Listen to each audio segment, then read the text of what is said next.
Gabriel Reyes Orona, Alfredo Figueroa, pues dos participantes estelares del Pacto por México y de lo que eso significó. ¿Qué dices, Gabriel Reyes Orona, cuando nos planteamos, hagamos un balance, se acabó el sexenio? Mira, Carmen, la política se define de muchas formas y entre otras, como el arte de los resultados. Bajo esa definición, el Pacto por México no es más que un gran fracaso, una debacle como la definió el propio Gustavo Madero, pero por dos razones. Porque mira, este pacto es una buena intención, armada por personas que no conocen realmente hacia dónde iban, pero que tenían simplemente la idea de tratar de conciliar los intereses que había en varias materias.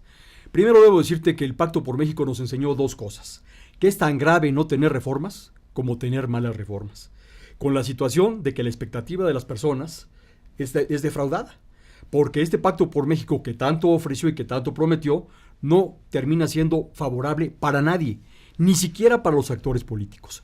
Y la segunda cosa que nos enseñó el Pacto por México es que el problema real que tenemos en México no son las leyes, nunca han sido las leyes.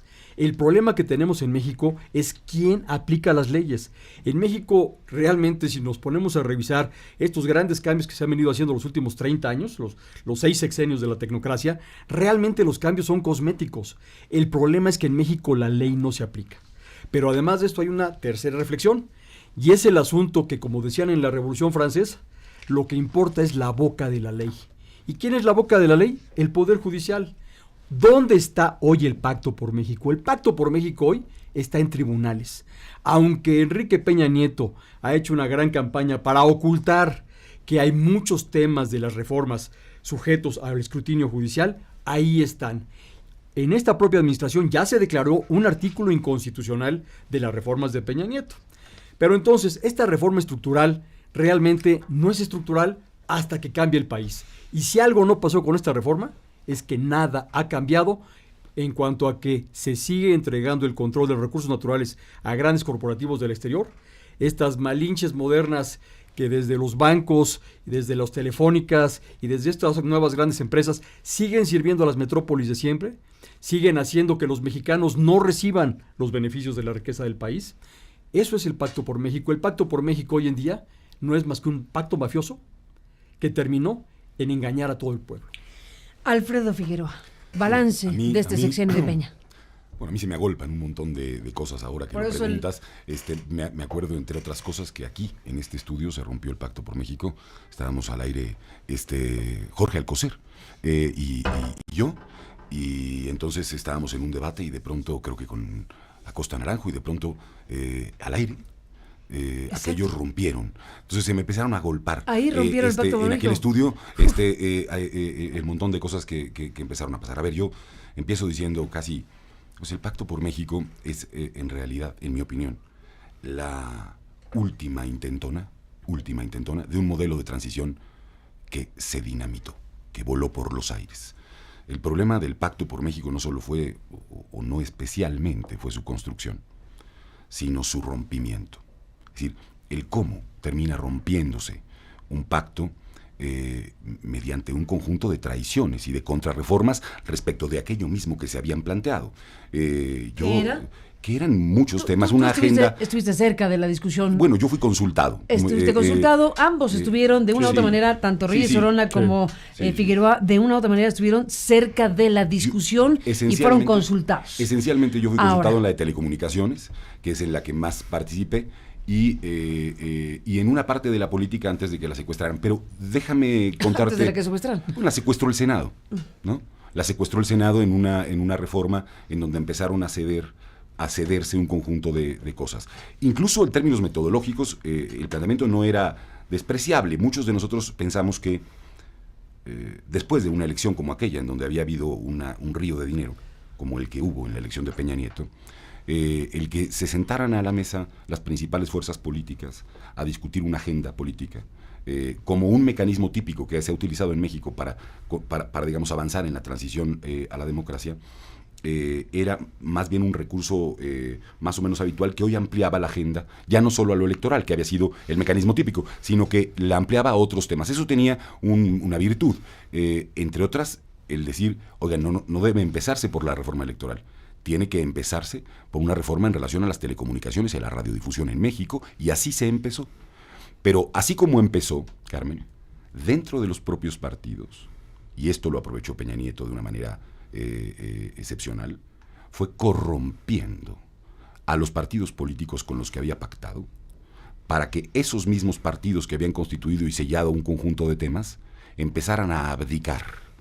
Entonces fue un conjunto de capitulaciones y de contrarreformas y de traiciones que no solamente vinieron del propio Peña Nieto, pensando que esa posición lampedusiana de que todo cambie para que todo siga igual, que es la máxima priista de la transición, se quedara intacta. Esas traiciones, dice Gustavo... ¿Qué se perdió ahí? Se perdió el sistema de partidos ahí. No. ¿Solo eso? Gustavo habla del sistema de partidos ahora, no, perdón. El sistema de partidos se perdió ahí, cuando empezaron a abdicar ellos mismos, cuando desde el Senado, los intereses, por ejemplo, en telecomunicaciones, pasabas el proyecto. Exigían los senadores, ¿no? Los senadores representaban a los intereses de las televisoras. ¿Así? Se enconchaba el Pacto por México, se enconchaba para no sacar los proyectos, porque se venía encima las teles, encima del proyecto. Entonces, era muy simpático. Los legisladores estaban presionando fuera de la yo era consultado técnicamente, digamos, en relación al tema, y por supuesto con una intención de que se democratizara el tema. Y entonces les pasaban algún documento, por cierto, no el último, y este se publicaba al otro día. Y toda la reacción, es decir, se supone que era un documento en sigilo, y este estaba publicado inmediatamente. Bueno, desde el principio también, en el Aristegui, creo, se publicó un día antes, o así, todo el tema. Lo tuvimos, lo publicamos. Lo tuvieron y lo pudieron publicar. Y a los minutos de la primera discusión, que esto será muy interesante, ya el most carry, most offer se estaba cayendo. Sí, es decir, antes de que se anunciara el pacto, que Carmen saca que también es una parte de la historia periodística, ¿no? que hay que recapitular. Bueno, ya en la tarde, lo publicamos, ya en la tarde eso. Estaba desapareciendo el most carry, most offer, porque ya se habían enterado los dueños de los medios de comunicación de la historia, y ya estaban presionando a las correas de transmisión en las que se han vuelto, o sea, que se volvieron los partidos políticos. Es decir, en realidad, cuando tú ibas al Senado y a la Cámara de Diputados, lo que veías era a telebancadas y a representantes. Fíjate qué contradicción. El soberano no representaba al pueblo, sino representaba a una pequeña oligarquía, que es la que decía que sí y que no se podía votar. Por eso, el pacto, yo reitero, me preocupa más no tanto su construcción, Gabriel, sino cómo se dinamita en medio de todo este conjunto. Y es que, mira, bien lo señalas, hablas de traiciones, hablas de situaciones inexplicables que veíamos tú y yo en las cámaras, veíamos proyectos en las mañanas que en la tarde eran exactamente lo contrario, a lo que siempre yo llegué a pensar que lo que no suena lógico, suena metálico. Y entonces los dueños... ¡Auch! A ver, sí, porque mira, lo que no suena lógico suena metálico. ¿Qué es lo que dice Zambrano? ¿Qué es lo que dice Madero? Los dos hablan de corrupción como instrumento o como causa de esta debacle. Y tienen toda la razón. Nada más que lo que no acabamos de profundizar es dónde está la corrupción. Y la corrupción lamentablemente está en los legisladores que se encargaron de ser no voceros, sino escribanos de estos intereses, y volvieron la discusión solamente un toma y daca de cómo deformar y hacer que la Constitución se volviera o se pusiera a su servicio. Realmente estas reformas no cambiaron absolutamente nada. Porque mira, cuando empieza el gobierno, cuando empieza Peña Nieto, porque No. Perdón. ¿Cómo que no cambiaron nada? Cambiaron todo.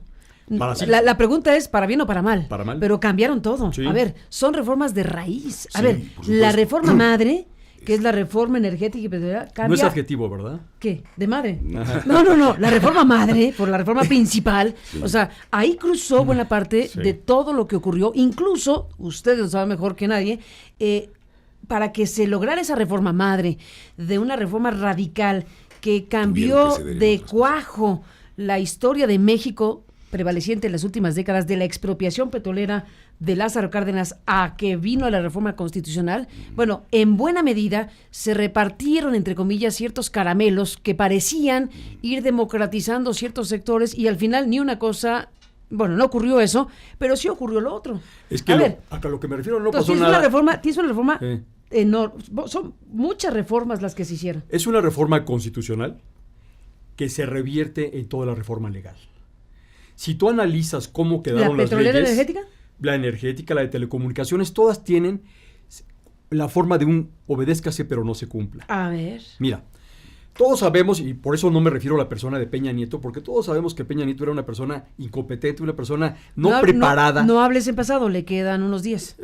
O es una persona incompetente o no preparada, que no estaba a la altura para comprender los problemas nacionales y menos para resolverlos. Pero cometió 2 errores iniciales. Bueno, Uno se llama ¿qué Videgaray ha y sido otro Peña? se llama Osorio Chong. Esos 2 errores originales son la causa, aunque no lo parezca, de toda esta mecánica perversa de cómo se negoció el Pacto por México. Lo que no negoció Videgaray, lo negoció Osorio Chong para encontrar en las leyes la forma de hacer que los intereses encontraran conciliación con el gobierno de Peña Nieto. A ver, yo ahí tengo algunas diferencias. Yo creo que la reforma en telecomunicaciones a nivel constitucional es una gran reforma. Yo creo que es una gran reforma.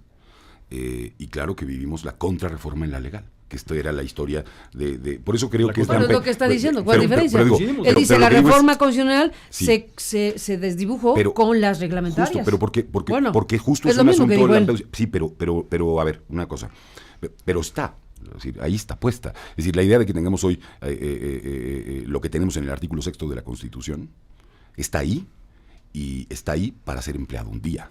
Para que sea empleado un día. Para que sea empleado un día y para que en realidad eso que hoy es, como ha sido nuestra Constitución durante tanto tiempo, un ideal, se vuelva en realidad un asunto que se pueda verdaderamente materializar en la vida. Quiero decir un par de cosas que me llaman la atención muchísimo yo creo que el error, más allá de los personajes, yo coincido. Porque los personajes encarnan situaciones, pero dice Reyes Orona, sí, para efectos prácticos, Peña Nieto no estaba capacitado para ser presidente de México y comprender la realidad ni la trascendencia de esas reformas. Y dices había 3 que sus errores fueron Videgaray y Osorio Chong. Bueno, y uno más. Cristalizar. ¿No? Y uno más, digo, si queremos saber quiénes estaban en la mesa negociando, son 3 los personajes que estuvieron ahí, efectivamente Videgaray, Osorio Chong y Aurelio Nuño. Son los 3 personajes que se sientan, digamos, de ese lado de la mesa a representar al presidente. Pero fíjate que yo considero que este grupo político es una suerte de grupo muy parecido al salinismo. Es decir, yo identifico... ¿No será la extinción de...? A ver, por ahí voy. O sea, lo que quiero decir es, vuelven a cometer el mismo error que Salinas de Gortari. ¿Qué fue? Que fue suponer, no sé si recordemos en todo aquello, que se podía avanzar sin democracia. Es decir... La glasnost y la perestroika. Sí, claro. Es decir, es todo, es esa misma estructura. Entonces, estos ponen sobre la arena una discusión democrática simulada, gatopardista, para alcanzar metas económicas como la de la reforma energética, por compromisos con el extranjero. No, bueno, aquí fue cupular todo. Por eso, pero no digo, hay duda. Pero lo ponen ponen elementos democráticos en juego y piensan que van a salir legitimados sin hacer cambios auténticamente democráticos. Es decir, en el 94, el primero, por estas fechas, en el 93, estaba a punto de salir el 1 de enero, pues iba a haber freeway afuera de las casas, ¿no? Porque ya México entraba al primer mundo. En vez de periférico, freeway. Vino todo un derrumbe democrático entonces con el ejército zapatista, la muerte de Colosio, en fin, todas estas cosas. Este mismo error, este grupo pequeño, que se sentían muy abusados, se siguen sintiendo muy abusados. Yo creo que ya no tanto. Bueno, creo que hasta una condecoración le van a dar a un señor, y que ya no sé esto si es hasta legal lo que van a hacer. El Águila Azteca a Jared Kushner, ¿qué dicen de eso? Bueno, es vergonzoso. vergonzoso. Va en seguimiento a lo que decíamos la vez pasada. Pero ¿cómo le damos el Águila Azteca al representante de un gobierno? A la persona que puede evitar que Peña Nieto sea llamado a declarar en los Estados Unidos. La única explicación para una condecoración tan intempestiva, tan absurda y tan inexplicable, es que Peña Nieto está buscando fuero ahora a través del yerno de Trump, para no ser llamado a declarar en estos juicios donde una vez y otra vez sale su nombre. A ver, pero además, un poco lo decías hace rato, se le está condecorando por el Tratado de Libre Comercio, ¿no? Por su apoyo al Tratado de Libre Comercio. Al TEMEC. Bueno, no hay tratado. Perdón. Es decir, ¿Es le vas un a dar hecho una sujeto a condecoración discusión? por algo que todavía no ocurre. No, bueno, lo ¿no? van a firmar, es que lo van a hacer en simultáneo. Lo van a hacer en simultáneo, porque el tratado va a ser el último acto de Enrique Peña Nieto, el Tratado de Libre Comercio renovado, modernizado entre Canadá, Estados Unidos y México, lo firmará en el ámbito en el marco del Grupo de los 20, de la reunión del Grupo de los 20, Claro. en Argentina, este fin de semana, horas antes de que se acabe su gobierno. Va a ser su último acto. de acuerdo. Sus dos últimos actos. De acuerdo. A ver, ya si queremos ponerle de más. 3 últimos actos que serán memorables para el cierre de Enrique Peña Nieto en las próximas horas y lo que acaba de ocurrir. 1, firmará el TEMEC. 2, le entregará el Águila Azteca al yerno de Donald Trump. Y como cierre de sexenio, la reunión de Angélica Rivera en Los Pinos con el elenco de Ventaneando. Ándale, pues así empezó, así termina, ¿no? Bueno. A ver, esto Pues, es otra parte. sigamos ventaneando, ¿no? Este- El tema, mira, aquí, Venga, Éntrale. sigan aquí ventaneando. vas con el tema de la Constitución. No, por favor, no sé, El problema que tenemos en México desde que hemos tenido constituciones es que es un documento aspiracional y no debe de serlo. El grave problema del Pacto por México en la Constitución es que mucho de esto quedó en los transitorios. Y los transitorios, como su nombre lo indica, no son permanentes, no son para siempre. Entonces, la forma en la que hábilmente le restaron importancia o una visión de largo plazo a la reforma del pacto es que mucho está en artículos que solamente son de transición y que solamente aplican durante la elaboración de las leyes. ¿Era necesario, Alfredo, modificar la Constitución para que hubiera 3 cadenas? ¿Era necesario modificar la Constitución para que se reconociera una gran cantidad de derechos que hoy están en la Constitución? Claro que no. El problema siempre fue el que tenemos hoy. Un problema de voluntad política, un problema de funcionarios incompetentes que no son capaces, no quieren, no saben o no pueden aplicar la ley. Entonces tenemos leyes diferentes, pero es a lo que me refiero.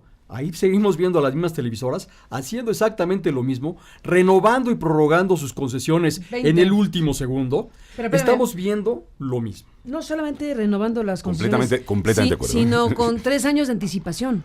Sí, sí, Ese sí. es un tema, hablando de poderes formales como el del presidente, poderes formales como los de los funcionarios del gabinete, poderes formales como el Congreso, poderes formales como los partidos políticos. Bueno, hablando de los poderes fácticos, como se llama. Así es. ¿Qué nos dice el hecho de que por anticipado 3 años antes se tenga esta renovación? Ciertamente la ley permite que se renueven las concesiones, pero hacerlo así, No, al bueno. fin de un sexenio, cuando tienes 3 años por delante para revisar si debes o no renovarle las concesiones de los medios más poderosos de México, partícipes directos de la historia reciente del país, empezando por la construcción de la candidatura presidencial del presidente que hoy se va. Absolutamente. Me parece que es no solo indignante, que eso que han hecho, no solo, y por eso se vuelve tan importante llamar a cuentas a todos estos actores a partir de una nueva procuración de justicia en México.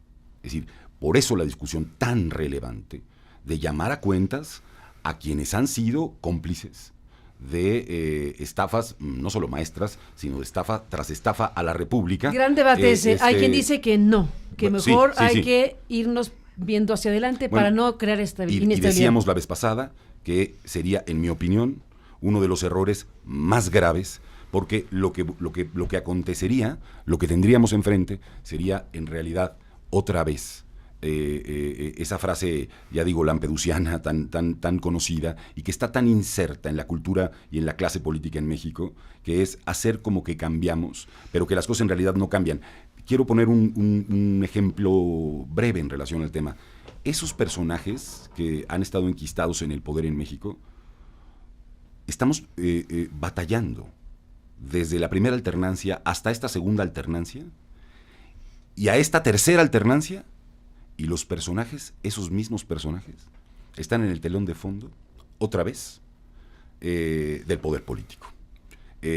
Esos mismos personajes lo simbolizamos con la gente de la televisión, pero por supuesto ahí, tras bambalinas, cerca ya de los grupos hoy de poder, se apresta un conjunto de intereses a tratar de secuestrar este nuevo gobierno, a la luz de un resultado tan impactante como el que tuvo López Obrador en las elecciones. Lo que vivía Peña Nieto era, sí, una ventaja, pero era más bien un teleproducto, ¿no? Era un producto de la televisión. Yo no sé quién dijo una vez, es un producto de Alfonso y de Bernardo casi, ¿no? Ahí en el tema. ¿Qué es el título de una telenovela? No sé, sí, algo así. Alfonso y Bernardo es bonito título. Alfonso y Bernardo es bonito título, ¿no? Saludos a Alfonso y saludos a Bernardo. Sí, Alejandro también, que también estaba en esa telenovela. Pero otra vez, Carmen, por eso creo que una transformación sin simulaciones, una transformación no lampedusiana, es la que debe exigirse, y hoy vemos la debacle de todo eso que fue un intento transicional que hoy ya no tenemos. Lamento muchísimo, estamos en la recta final, nos van a faltar muchísimos minutos, pero les pido cerrar este encuentro, esta mesa con ustedes, Alfredo Figueroa, Gabriel Reyes Solona, pues con un ejercicio de síntesis en lo que se pueda. ¿Por qué vamos a recordar en la historia este sexenio que se acaba? Con la idea de un balance que estamos haciendo hoy, se va Enrique Peña Nieto y hay muchos capítulos en este sexenio de diferentes ángulos y tipos. ¿Cómo se va a recordar este Primero, sexenio? que Peña Nieto representa la muerte del presidencialismo. Si algo nunca fue Peña Nieto, es un presidente fuerte. Siempre fue un presidente dominado, un presidente sujeto a los intereses, un presidente que sigue pensando que México es otra cosa a la que realmente es. México que entrega es un México débil desde el punto de vista financiero, es un México sobreendeudado, es un México con una imagen internacional de violencia, es un México en el cual no hay justicia, y Peña Nieto sigue viviendo en una fantasía de la cual no sabemos cuándo vaya a despertar. Pero lo que sí es muy claro es que el México que entrega es un México con muchas complicaciones. Hace algunas semanas en este espacio, Carmen, te decía yo que se iba a notar cómo faltaba el dinero. Y la renuncia de Gerardo Esquivel es la primer muestra de lo que está pasando. ¿Por qué el subsecretario de Egresos deja el cargo para irse al Banco de México después de revisar el paquete financiero? Porque ya se dio cuenta que es insostenible financiar la ley de ingresos, y que para poder financiar la ley de ingresos hay que decir muchas mentiras. Entonces, este personaje que es clave en la negociación del paquete financiero dice, mejor me voy al Banco de México. Bueno, pero no lo decide él. A ver. Bueno, lo que pasa es que él ya no estaba tan a gusto. Lo que sí trasmina es que hay una severa discusión en el equipo de transición, que yo no sé si va a ser transformación, que va a ser un cisma en lo político, económico y social, sí. Que sea transformación depende de Andrés Manuel López Obrador, porque lo que hoy en día tenemos es un choque brutal entre dos formas de ver el país.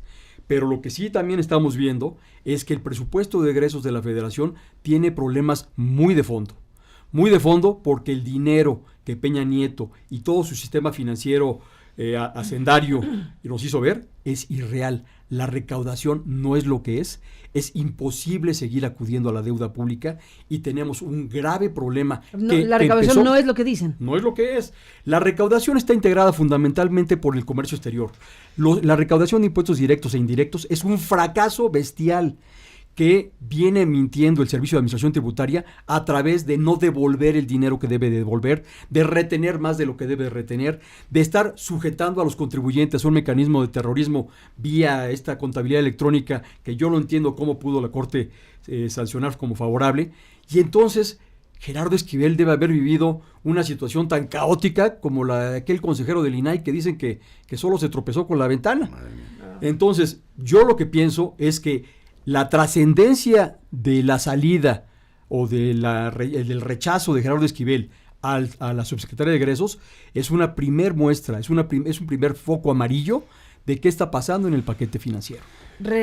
¿Herencia de Peña? Esa es la herencia.